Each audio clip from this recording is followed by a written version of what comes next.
Bonjour à tous, je me présente, mon nom est Francis Pouliot, je suis le directeur des affaires publiques de la Fondation Bitcoin Canada, un organisme sans but lucratif dont la mission est la promotion, la protection et la standardisation de Bitcoin. Il y a environ 2 mois, j'ai quitté ce que je considérais comme une carrière très prometteuse en tant qu'analyste en politique publique afin de me concentrer à temps plein sur ce que je viens faire aujourd'hui avec vous, c'est-à-dire partager ma passion pour Bitcoin. Mais avant que je commence à vous bombarder d'informations, peut-être faire un petit tour de salle. Donc, levez la main ceux qui connaissaient Bitcoin avant de venir ici aujourd'hui. OK, presque tout le monde. Levez la main ceux qui possèdent des Bitcoins. Deux personnes, trois, quatre personnes, OK, c'est pas pire. Et levez la main ceux qui sont assez confiants pour m'expliquer exactement comment Bitcoin fonctionne. Une personne. OK, 2 personnes. Bon. Le reste d'entre vous, inquiétez-vous pas. Malheureusement, j'aimerais ça vous dire qu'aujourd'hui, vous allez sortir de la salle en comprenant tout, mais ça serait faux, parce que même moi, la première fois qu'on m'a expliqué comment Bitcoin fonctionne, j'ai absolument rien compris. Alors, c'est absolument normal d'être confus lorsqu'on entend parler de technologies comme la cryptographie, les chaînes de blocs, les réseaux de paires et mining. Ce sont des concepts technologiques assez poussés, et en fin de compte, je ne sais même pas encore comment un Boeing 747 arrive à voler, mais ça ne m'empêche pas de prendre l'avion non plus. Alors, ce qui a vraiment changé ma vie, ce qui m'a vraiment poussé dans Bitcoin, c'est quand j'ai compris quelle était la raison d'être de Bitcoin, donc à quoi ça sert et pourquoi j'en ai besoin. Et c'est ça que je vais communiquer avec vous aujourd'hui.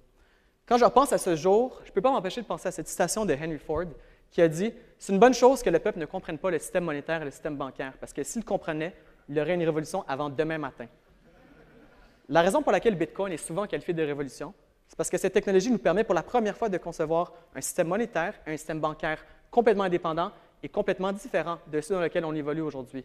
C'est par la force du contraste que Bitcoin nous fait remarquer la médiocrité de notre réalité par rapport à ce que la technologie peut offrir. Donc, commençons tout de suite, allons-y. Qu'est-ce que Bitcoin? Premièrement, Bitcoin est un réseau de transactions électroniques décentralisé sur Internet qui permet à n'importe quel individu de transférer de l'argent à n'importe qui dans le monde de manière directe et instantanée. Bitcoin est également une monnaie complètement numérique qui est utilisée comme moyen d'échange et unité de compte sur le réseau.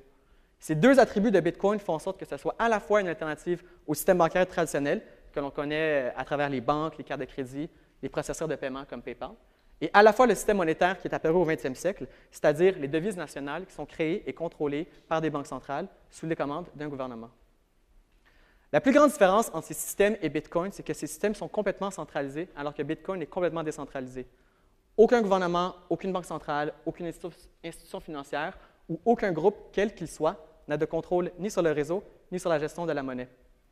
Avec Bitcoin, fini la symétrie de pouvoir. Bitcoin est un réseau de paires, un peer-to-peer network, comme BitTorrent, que vous avez probablement déjà utilisé si vous avez téléchargé un film de Pirate Bay.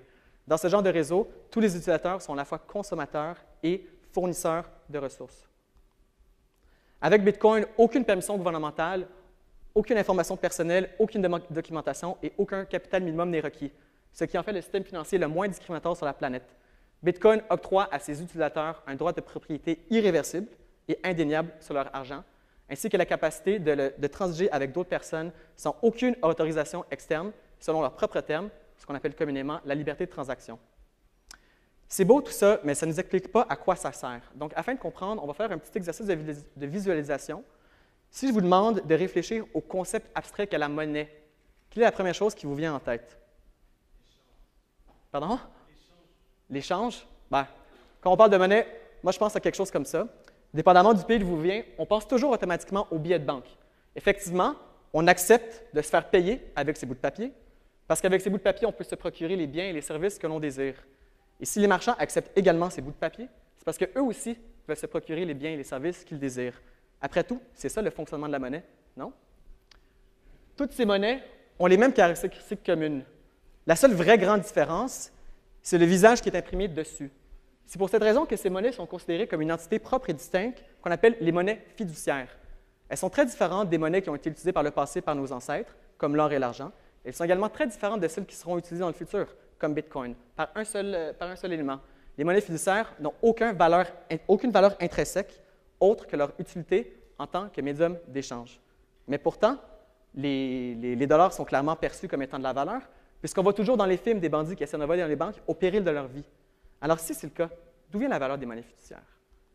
Afin de comprendre d'où vient la valeur des monnaies fiduciaires, il est intéressant de penser à l'étymologie du mot fiduciaire, qui provient du mot latin fiducia, qui signifie foi ou confiance. La valeur des dollars provient du fait que nous avons tous confiance que nous pourrons l'utiliser pour nous procurer les biens et les services que l'on désire. Et cette valeur-là fait en sorte, cette confiance-là fait en sorte que nous acceptons d'utiliser les dollars comme méthode de paiement dans la vie de tous les jours. Ceci rend à la fois le dollar utile et désirable. Mais qui est venu le premier? La confiance du public ou l'utilité du dollar? Ça ressemble un peu à une logique circulaire, non? Eh bien, c'est aucun des deux. C'est l'État. Par diverses lois et réglementations, le gouvernement a rendu obligatoire ou au mieux fortement recommandable l'utilisation de leur monnaie nationale. Il y a plusieurs lois au Canada qui concernent la monnaie, mais celle qui attire le plus l'attention, c'est celle-ci, la loi sur la monnaie, et particulièrement l'article 13.1, qui stipule qu'il est obligatoire au Canada de payer ses impôts en dollars, d'accepter des dollars comme paiement pour des dettes, et d'accepter des dollars comme des paiements pour ses produits et services. C'est important de comprendre qu'on n'a pas choisi spontanément d'utiliser des dollars parce que c'est une forme de monnaie supérieure, mais bien parce qu'on est obligé. Donc, la valeur du dollar dépend uniquement des lois et des règlements. Mais si vous avez bien écouté dans votre cours d'économie 101, vous allez dire qu'il manque quelque chose. Parce que oui, un objet de la valeur, s'il est utile, mais il faut également qu'il soit rare. Imaginez si du jour au lendemain, tous les dollars de tout le monde étaient multipliés par 2 dans votre portefeuille. Nécessairement, il vous faudrait 2 fois plus de dollars pour acheter la même chose que la veille. Donc, le pouvoir d'achat d'un dollar aurait diminué par 2, la valeur du dollar aurait diminué par 2. Il faut donc faire confiance à quelqu'un pour s'assurer que le nombre de dollars en circulation n'augmente pas trop rapidement. Dans la plupart des pays, on fait confiance à ce qu'on appelle une banque centrale. Les banques centrales sont habituellement soit des regroupements de banques privées qui ont reçu un pouvoir du gouvernement ou soit une institution gouvernementale en tant que telle. Au Canada, c'est la Banque du Canada. Donc, voici la description qui se donne eux-mêmes. Je n'aurais pas pu le dire mieux moi-même. Nous sommes la Banque du Canada. Nous nous efforçons à préserver la valeur de la monnaie en maintenant l'inflation à un niveau bas et stable. L'inflation. Plusieurs personnes pensent que c'est un phénomène naturel comme les saisons, que c'est inévitable. Mais l'inflation est créée lorsque notre monnaie devient de moins en moins rare. Et notre monnaie devient de moins en moins rare au fur et à mesure que la Banque centrale du Canada imprime des billets ou les fait apparaître de manière numérique à partir d'absolument rien. Au Canada, la valeur du dollar baisse de manière graduelle. On est assez chanceux. Donc là, on voit ici en rouge, c'est la création de la Banque du Canada. Donc, c'est une baisse qui est à peu près graduelle. Dans d'autres pays, les gens ne sont pas aussi chanceux. Par exemple, quand on pense à l'Argentine ou au Zimbabwe, dans ces pays, les banques centrales ont tellement perdu de contrôle sur la création de leur monnaie que dans l'espace de quelques semaines, il devait absolument impossible d'utiliser les monnaies. Ça prenait des millions pour acheter ne serait-ce qu'une douzaine d'œufs. Évidemment, je n'ai pas besoin de vous dire que dans ces pays, ça a été une situation extrêmement chaotique.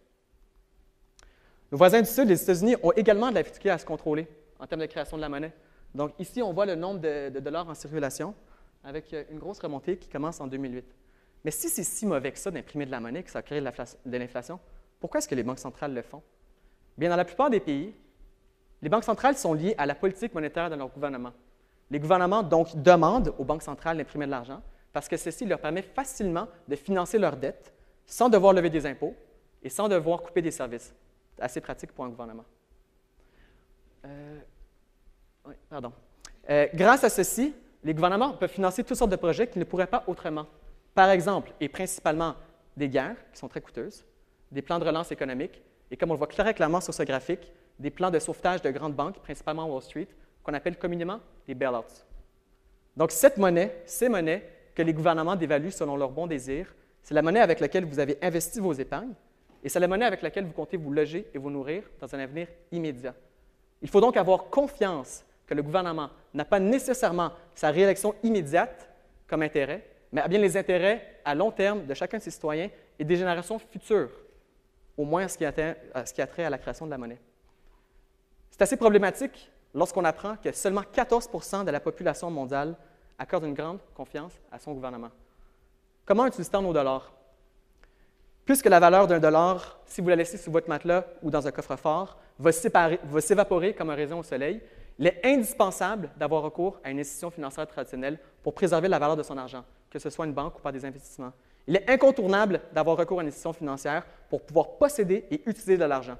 Ces institutions gardent toujours contrôle sur nos transactions, elles ont toujours accès à notre argent, elles sont les dépositaires de nos informations privées.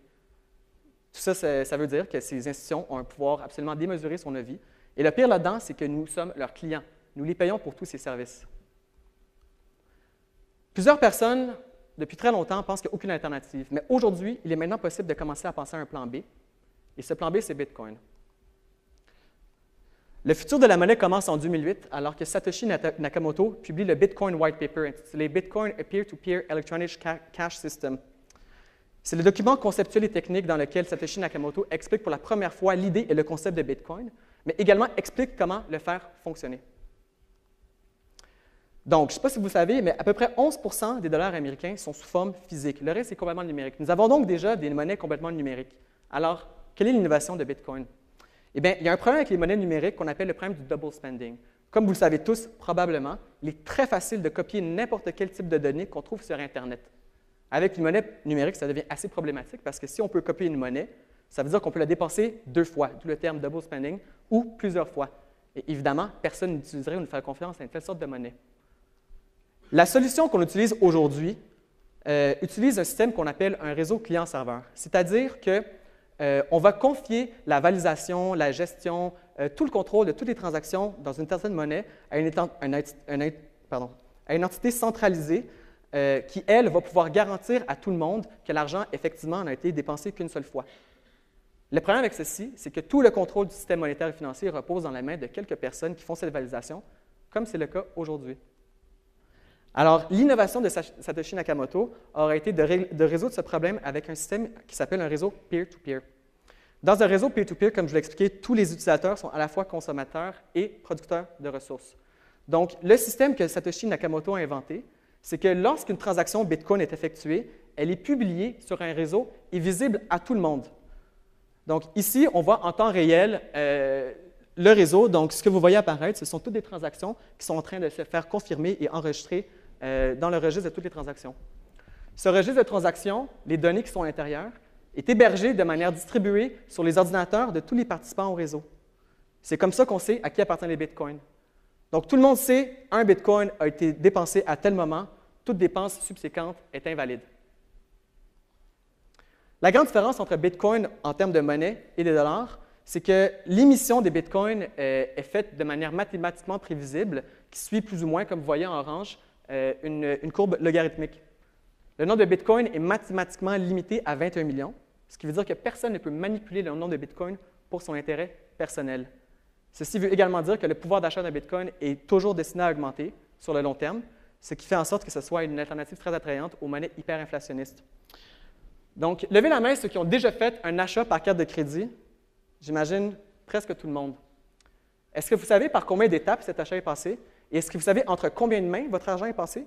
Ça pourrait vous surprendre. Voici les principaux intermédiaires et les principales étapes pour l'autorisation de votre carte de crédit. Voici les principaux intermédiaires et les principales étapes pour le règlement et la compensation, ce qu'on appelle communément le paiement. Ce qui est important de comprendre, c'est qu'à chacune de ces étapes, chacun des intermédiaires a accès à vos informations, peut stopper la transaction, et ces gens ne travaillent pas pour des peanuts, loin de là. Transaction Bitcoin n'implique que les parties qui veulent volontairement transiger. Vous n'avez besoin de la validation de personne d'autre, la permission de personne d'autre, il n'y a absolument aucun intermédiaire. C'est donc une transaction 100% directe. Conceptuellement, c'est vraiment l'équivalent d'une transaction cash, main à main, mais sur une longue distance. L'autorisation est faite par l'utilisateur à travers un principe qui s'appelle la cryptographie asymétrique, un peu trop compliqué pour que j'explique ici, mais l'autorisation, elle est visible sur la chaîne de blocs. La compensation et les règlements sont effectués de manière distribuée par tous les utilisateurs sur le réseau. Elle est également confirmée sur la chaîne de blocs. Je ne sais pas si j'ai précisé, mais la chaîne de blocs, c'est le nom du registre qu'on voyait tantôt. C'est ça, la chaîne de blocs. Un avantage considérable de Bitcoin aussi, c'est que c'est un outil fort de protection de la vie privée. L'année dernière, aux États-Unis, 17 millions de personnes ont été victimes de fraudes liées au vol d'identité. Ces personnes ont perdu collectivement 21 milliards de dollars. Et quelle était la source de ces fraudes? 90%, moitié-moitié, les cartes de crédit et les banques. En effet, on est obligé de donner un nombre que je trouve moi-même absurde d'informations personnelles aux institutions bancaires. Voici les informations nécessaires à donner pour faire un virement bancaire. Il y en a 12, on ne les énumère pas, mais quand vous ouvrez votre compte, en plus de ça, vous devez fournir 2 pièces d'identité ainsi qu'une preuve d'adresse. Voici les informations nécessaires et requises pour une transaction Bitcoin. La clé publique du récipiendaire, qui est l'équivalent d'un numéro de compte, et le montant à envoyer. Voici la documentation requise pour utiliser Bitcoin. Absolument rien. Si aucune information privée n'est donnée, aucune information privée ne sera volée. Un autre aspect vraiment intéressant avec Bitcoin, c'est que c'est tellement rapide. C'est vraiment rapide et c'est tellement rapide que pour moi, l'équivalent conceptuel le plus approprié, c'est téléporter du cash directement dans le coffre-fort de quelqu'un en plus. La vitesse de Bitcoin par rapport aux banques, elle est comparable à celle du courriel par rapport à la poste.